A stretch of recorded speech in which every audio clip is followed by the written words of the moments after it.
There's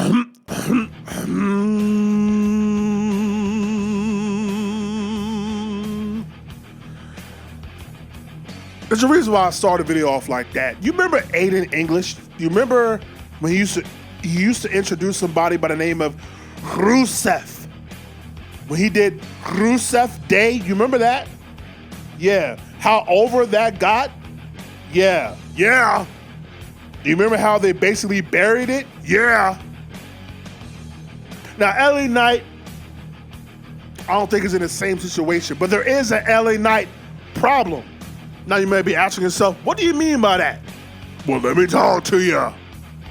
LA Knight, who was very interesting because I remember when he got into NXT as Eli Drake, and everybody was, all the reporters and the podcasters and everybody were talking about how great Eli Drake is, right? Formerly from NWA, TNA, and I'm like, okay, well, let's see what the kid does. And then he basically became Maxie Dupree. Vince McMahon kind of ruined his character, and he went down to the land of obscurity. Then he goes to the main roster in 2022, and basically becomes a bunch of nothing. But then, early in the year, God rest his soul, he fused with Bray Wyatt. It wasn't that great of a feud, but at least it was something. And then, somehow, some way, LA Knight gradually, organically just got over with the fans. There wasn't a certain match that got him over. It wasn't a certain feud that got him over. It wasn't a certain promo that got him over. He just somehow out of thin air gradually got over with the fans. And you know what WWE does when someone gets over that they don't plan to get over? They bury them. Time after time after time. We got a lot of Carfax that can back up my claim. Now, LA Knight might be a little bit different of a story because it looks like they're trying to push LA Knight. They're giving him them old Macho Man, Slim Jim commercials. They're giving him primetime real estate on TV. Awesome. Great. Yeah. But there is the LA Knight problem. That at the end of the day, when we truly look at the landscape of things, just like I mentioned, there hasn't been a feud, there hasn't been a promo, there hasn't really been a match to truly get him over. What in the world will make you believe he should be contending for the world title? Tell me, who has he beaten? Who has he feuded with that's credible? The Miz? As much as I love LA Knight, he is great, solid in the ring. He has that it factor about him. I can't believe him. I can't believe him in regards to being at the same level of a Roman Reigns. Now, I know that's a lot to put upon somebody, since Roman Reigns not only has been the guy for almost a decade now, and has also been champion for over 3 years. But at the end of the day, if you're going to give LA Knight this spot, they could have done a way better job of building him up. Now you might be saying, what does it matter? At the end of the day, he's over with the crowd, he's over with the fans, the people love him. What's wrong?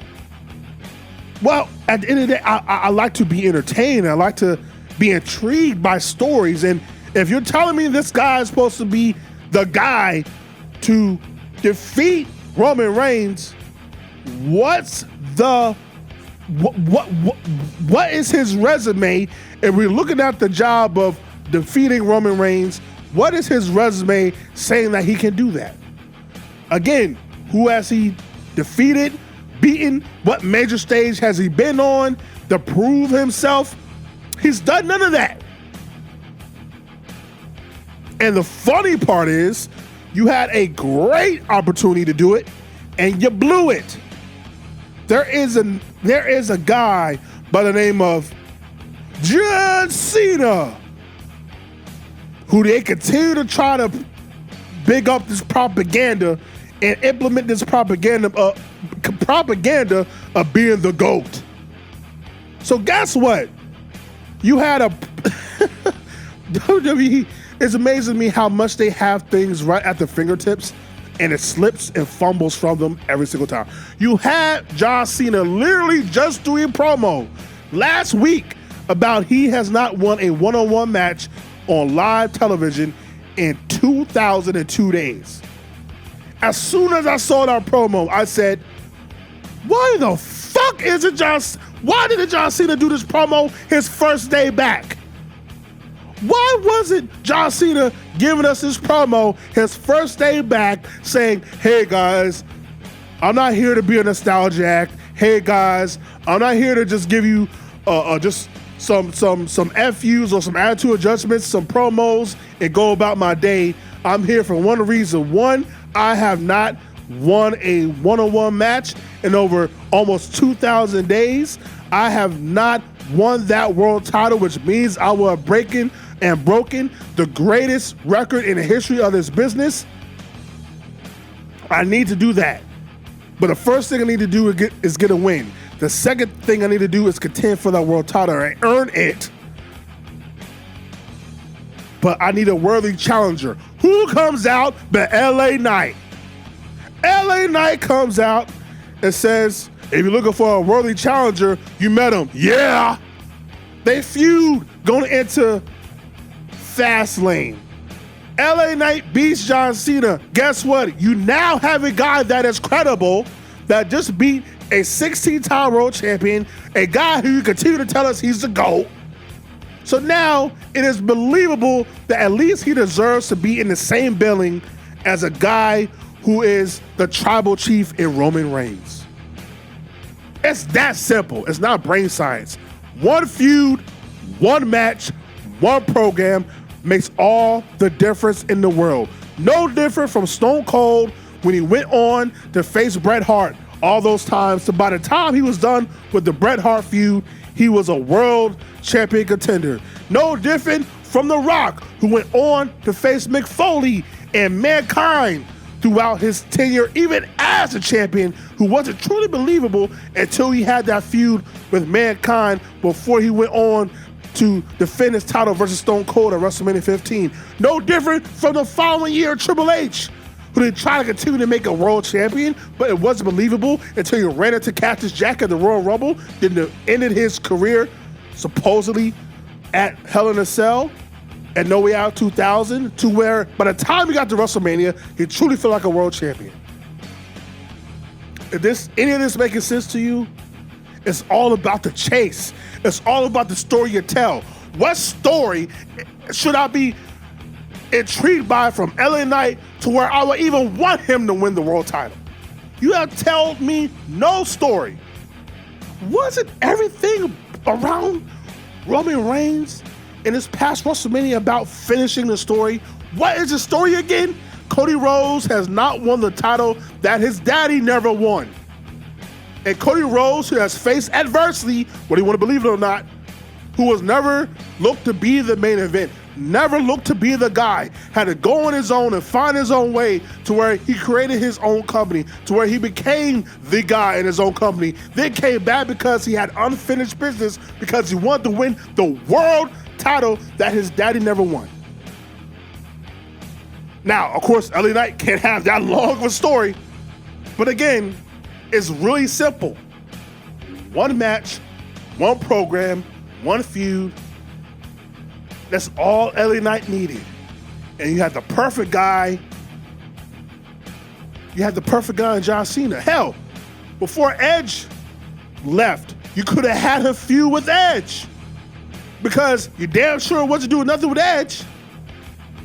You could have had him feud with Edge. Edge, who also was telling the story of coming back and winning the world title and never won it.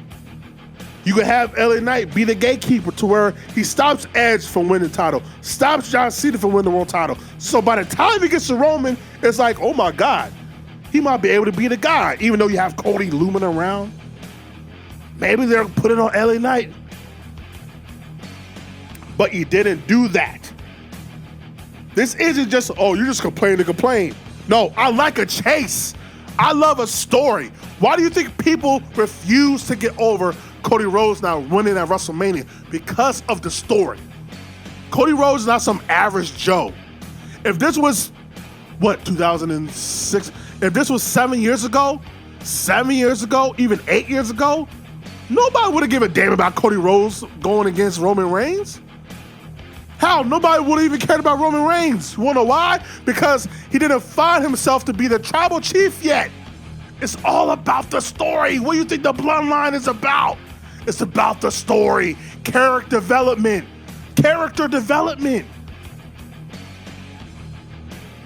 It's nice that LA Knight is over. It's nice that people are singing his catchphrases, but you gotta give me the story. When they do the promo, when they do the build-up hype video regarding LA Knight and Roman, what are you gonna show in regards to LA Knight?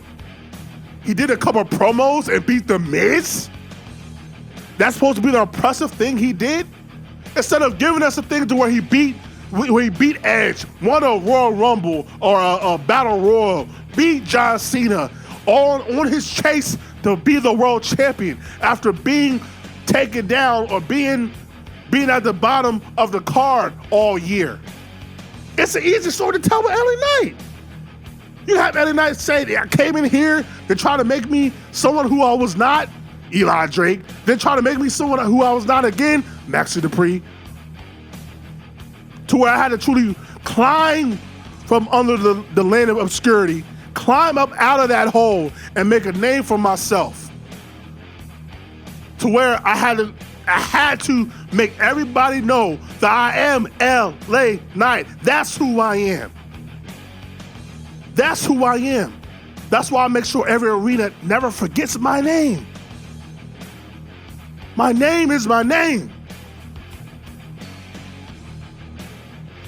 And I won't stop until I reach the top of the mountain. I won't stop until I reach the top of the mountain.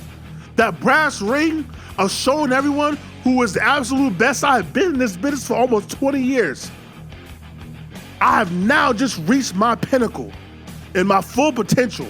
And you think I'm gonna risk it all in one night? You damn right I am, because I am LA Knight, yeah. And I prove that not by a catchphrase. I prove that not because of how I look, how I sound. I prove that by beating the best, and that is Roman Reigns. I beat Edge, I beat John Cena, I beat this guy, I beat that guy. Roman Reigns, you're on the next of the list of being the guy to lose to LA Knight, yeah. But this time when you lose, I'm taking the world title with me. Yeah! It's really that simple, guys. It's really that simple, guys. It's a shame we're going to waste a moment like this only for LA Knight to lose. And the sad part is, by hook or by crook, by some weird way, LA Knight does win, it will ruin 3.5 years of story. Because when I think about the next night with LA Knight as being the world champion, if it were to happen, what do you do? See, that's the thing that nobody was thinking about with the previous guys. Drew McIntyre, he wins the world title. Okay, now what? Sami Zayn, he wins the title. Now what? Jey Uso wins the title. Now what? That's why we continue to say Cody Rhodes was the perfect guy. And you fucked it up. Now you're about to fuck up LA Knight, who is genuinely over with the people. Let LA Knight get over the US title first, or the IC title first. Let him put all that star power in that intrigue into a mid-card title, to where by the time we get to him going for a world title, it's truly going to mean something because we saw the journey. You have an LA Knight problem on your hands, to where win or lose, it doesn't mean anything. Why? Because LA Knight has not faced the magic word adversity. Ain't that about a bitch? And that is just a fact of life.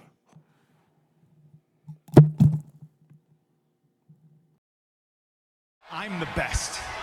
I'm the best in the world.